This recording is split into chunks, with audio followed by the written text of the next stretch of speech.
We are in London with Alexander Mclean, who is a British designer and a journalist who has lived in many different countries in Europe, especially for his activity as a journalist.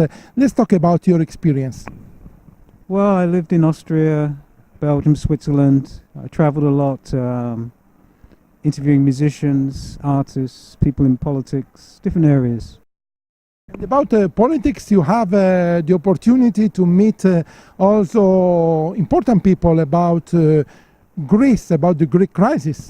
Yeah, I interviewed a musician who also moved on to politics, and she was in the government, and we discussed situation in Greece, a recent situation.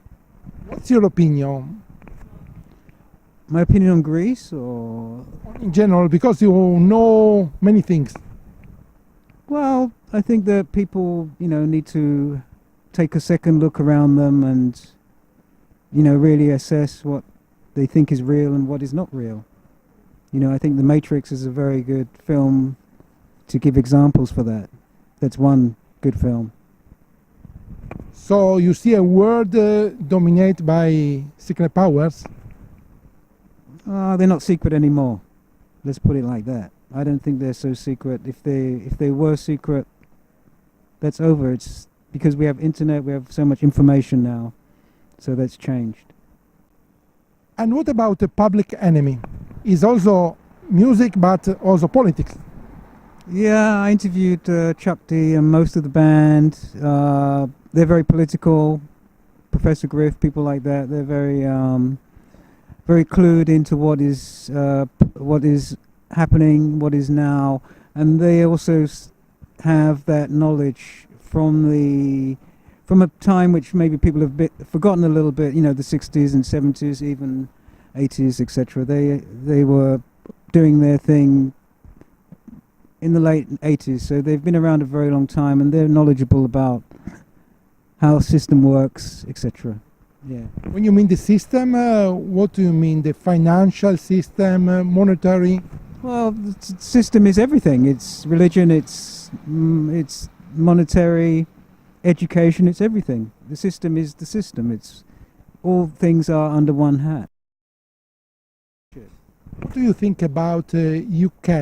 Do you have an optimistic view or not about the future of London?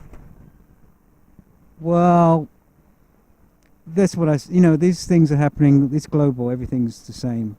You have the similar things going on in every country. Personally, I think that people believe that they can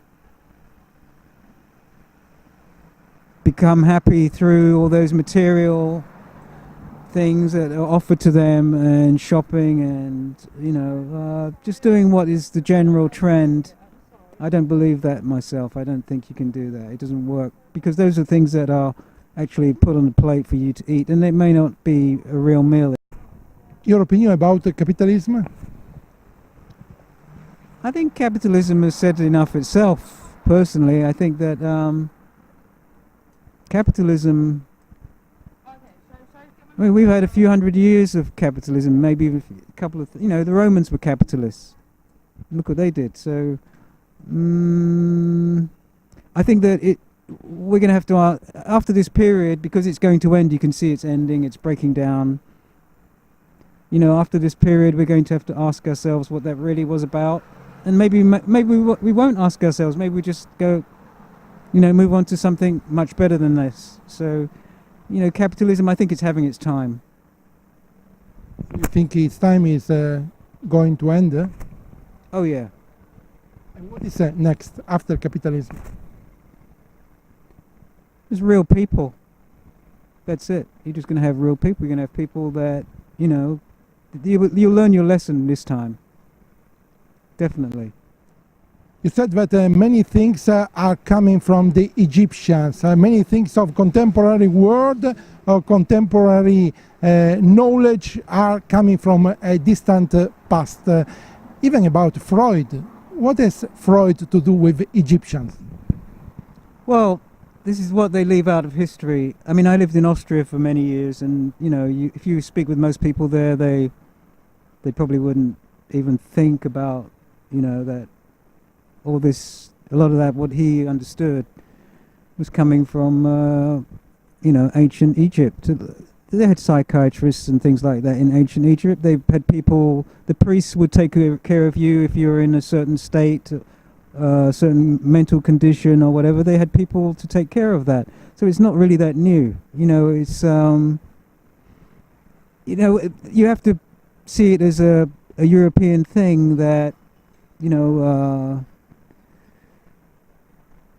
a lot of those things are in societies which are shut off from the general public. They've not allowed people to look at those things, and it's just for a few people. And he was one of those people who got the real deal is Jung. He was the real deal. I think Jung was the guy who made big strides. He's the one that myself and people that I know, like myself, they respect his work. He's the one that really knew what he was. He did something special. So you mean that psychoanalysis has an African root? For sure. I mean, if you understand how far Africa was with their medicines, etc., then you could understand that they had also a form of psychoanalysis. They probably didn't have you lying down on a couch as he would, but you had different ways of treating it. And also one of the main ways of treating psychological problems is music. And Africa was the creator of music. So you can imagine, and they're still the best at it too. Then why did Egypt progress in a way and other parts of Africa did not? Well, they didn't. The point is, Egypt was a culmination of all those other countries in Africa. The people in Africa outside of Egypt, probably didn't have to express things in the way that the Egyptians did. You had Timbuktu, you had Ethiopia. These were also great nations. There was many, many great nations that came and went, and we look at Egypt as being the high point.